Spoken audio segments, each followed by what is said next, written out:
I'm going to learn from my mistakes and start with an audio test and at a much lower volume to see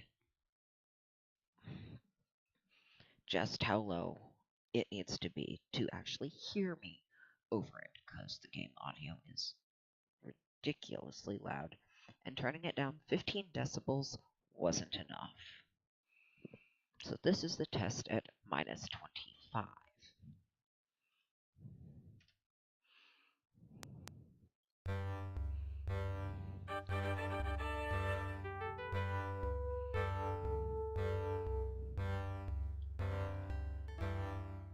Well, the spike of it is now lower than the peak for where my voice is, meaning it's likely much closer in volume to the sound of my voice, which is progress, but that I need to turn it down that much is a bit frustrating in its own right.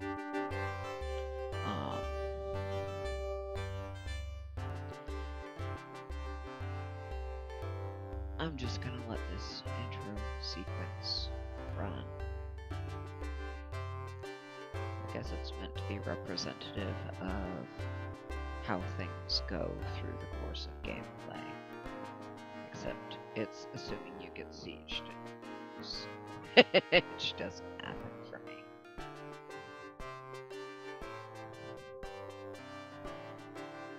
Alright, let's just show it getting sieged is not showing. So.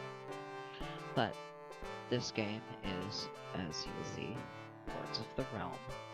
It's, you start in one county in England and Wales, and you take over. Well, you don't have to take over all of the counties. You do have to kill everyone else. And it doesn't like it if my mouse is on the shield.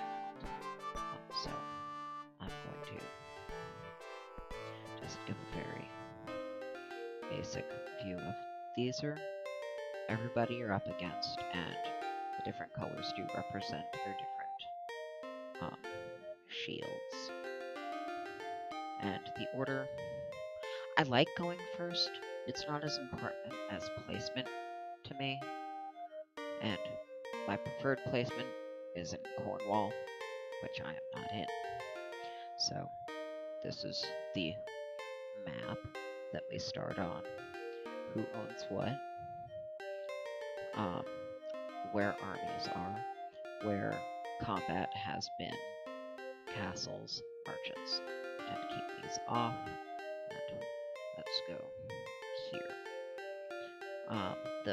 Everybody starts with the same basic setup, not the uncontrolled ones, but all the controlled ones. Huh.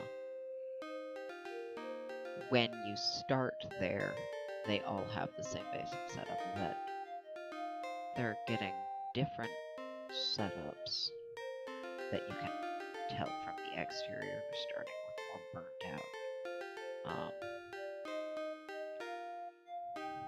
Interesting. But these are the same starting locations, and just who goes where and in what order is the variable, and I generally restart until I'm in Cornwall. Preferably if I'm first in Cornwall, but in Cornwall and having a good first season is more important. But this is the standard starting one. Like, I have had a few failed test starts for this for varying reasons, mostly audio, because it was so goddamn loud. And I was getting New Church, which is a +2 to happiness, and Heavy Rain. Now, in spring, when things are growing, Heavy Rain isn't bad. Basic starting page, and yes, this is when we are. I like to feed my people entirely through the dairy from cattle. So, like, ideally I would have 9 more cows, because a little bit of a buffer, because especially when you have smaller numbers of them, the cattle don't necessarily breed as fast as your people do, and immigration helps with that. I hate having to take care of sheep. They're fickle, bitchy things, and don't like dealing with them. And the way they're arranged here does sort of matter, but not in any way reflected here. It matters out here. I don't have anything that's directly off the road, unlike over here. Over here, these ones are all right off the road, so if someone were coming in to attack here, they can veer off the road and destroy whatever's right there.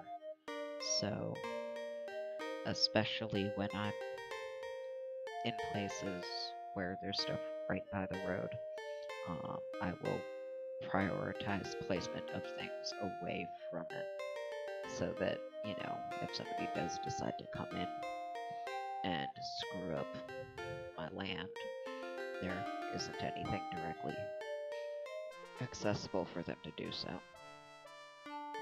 Now, it doesn't reflect until next season. So, on that panel, you see the interpretation and results from what you're doing here. If you don't have enough serfs to maintain fields, you'll actually lose them. If you have a surplus there for long enough, you can reclaim them, and then you want to keep a little bit of a buffer so that you don't lose more, or lose the ones that you've reclaimed. But for growing crops, see how it's, right now it's half, and a field. In the winter, you prep to sow between 1 and 30 grain in that field to grow between 10 and 300. 300 is the max, no matter how good the weather was. So I always plant a little shy, or I tend to plant a little shy, so that I can maximize the benefits from good weather. But it takes half again as many people to harvest. So if I plant a 300, meaning I sow 30 to grow 300.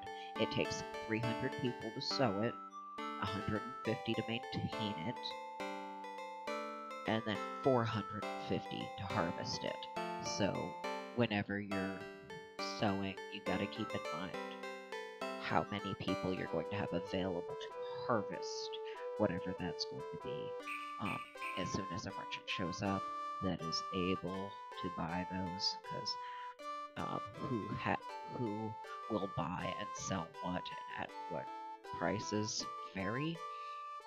Some of it is more responsive to your own actions in buying and selling.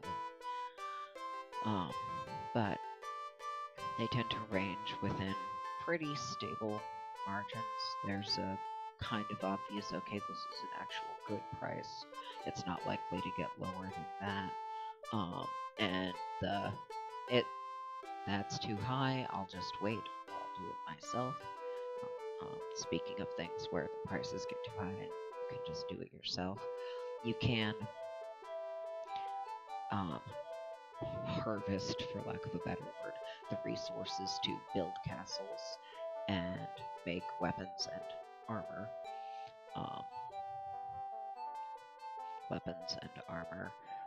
I go with archers because their range is better than crossbowmen, and knights, which require both swords and armor. It's the only use for armor is knights, because that's just the most effective troops and combination. Armies can be up to 1,200 folks, so I'll have 400 knights in front and 800 archers behind them. Because if an enemy group is shot, they will move towards what shot them. So picking them off and with those numbers, I can usually pick off most of what's incoming before they get to the knights, and then the knights just decimate whatever was left. Um, Now, early on, speaking of that, raising an army is a really bad idea. One, because this goes in increments of 50. But if it's 10% or more of your current population, and right now it is, it makes your people unhappy. There's also really no need. You don't have a firm grasp on this county, let alone trying to run other ones. And if you're in a hurry to raise an army and don't want to screw things up, or there's somebody inbound and you need defense, sometimes mercenaries are available. Their upkeep is usually very high, and the down payment, for lack of a better way to put it, there's an initial cost to buying them. And even if it's like a group of 400 Irish spearsmen, even if I only take up 50 of the available, I'll still have to pay the 450 down payment.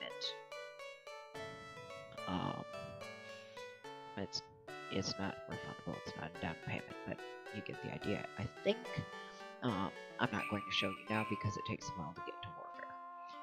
This panel shows that this place will be better for immigration, and the better fed and happier my people are in relation to people in the counties around, the more immigrants I will get, which is the one downside to Cornwall.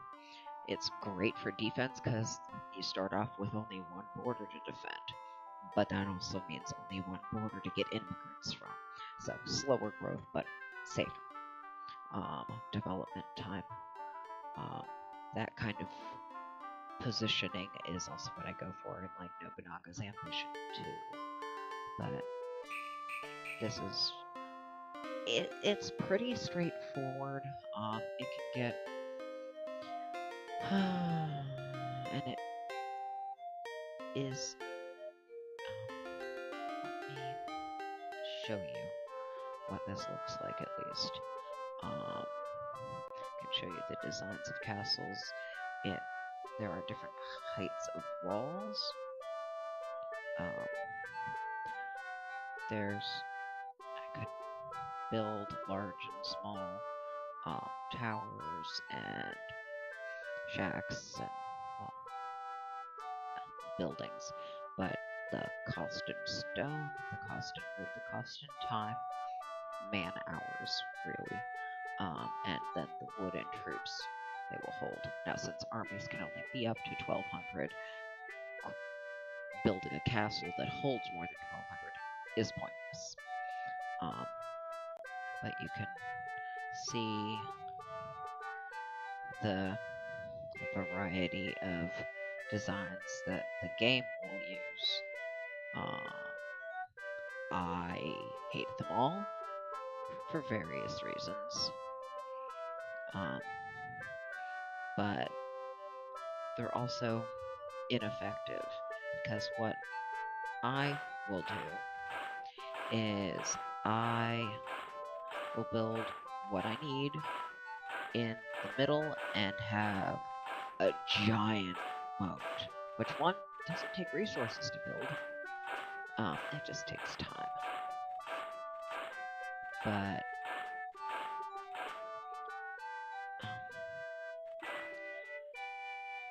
But every weapon of war, except for the bigger, stronger trebuchets, can't reach over it to get to my walls or my flag or anything else. So it's the most defensible, not that I tend to end up being assaulted, but it's, yeah, I don't actually want to put one up. No. But there are still considerations I put into it for if I get to that point. But options are here. They're already set where I want them to be because it does remember that. Even if I don't actually save a game, like it remembers my name because I put it in once. I turned the scroll speed down to 75, so it remembers that. This is how you move troops from one place to another. This is how you move resources from one place to another. I don't have anyone to move them to yet. This will show you if there are unhappy peasant armies or actual armies straggling around, and it will pop you to where they are if you click on it. This shows you where things I don't have are, and then it will list your counties and their conditions. And then a steward that I do not want can, right, if I had them yearly, it means at the end of each year they would pop up and show how I'm doing in relation to the others, but the way they do it isn't particularly helpful, so it's not something I keep on, but that's...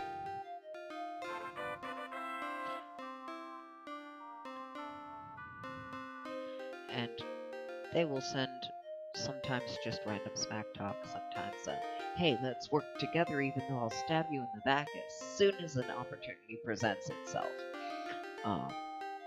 Yeah, they're never really worth it.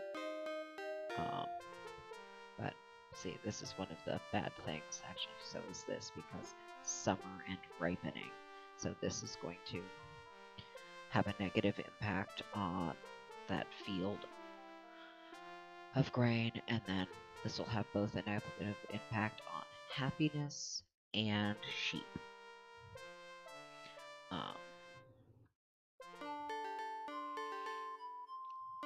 But I can't get rid of the sheep. I can get rid of this, though, so that I can buy the cows I want. But still having sheep means there's dealing with the lack of manpower available to take care of other things. I want at least 11. There we go.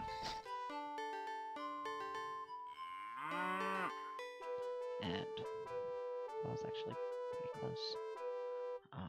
It does take a while to reclaim. It's easier to lose than regain, which makes a degree of sense now. Crop rotation is leave 4 fields fallow, and that's considered suitable if you start taking up more space than that, and these count funny for that. This goes down, meaning you need more serfs just to maintain the quality of the fields. But yeah, this is on the lower end of normal for a price for weapons and armor, actually. So that's not terrible, all things considered. Casks of ale, and they're diminishing returns. Might as well be show you. Like, right now, if I get one, I'll get a +2, and the most you can get from it is a +3. But if it's something you keep relying on, sometimes you'll need to get a few casks just to get a +1. Like, it really drags it out. So this is the one that has the biggest impact, but it's not in a direct way. Like, you keep buying cows and the cost goes up a little, but this one is more the cost of the casks doesn't change much, but your people's reaction to the, oh, you're trying to buy us off with more casks, huh? It does have a meaningful impact. Gossip isn't really useful.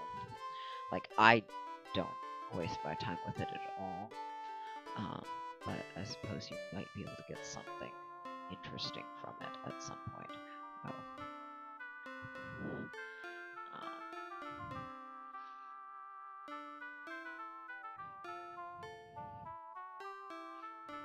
And yeah, it counts purchases as births, and that loss, wolves could have been worse, but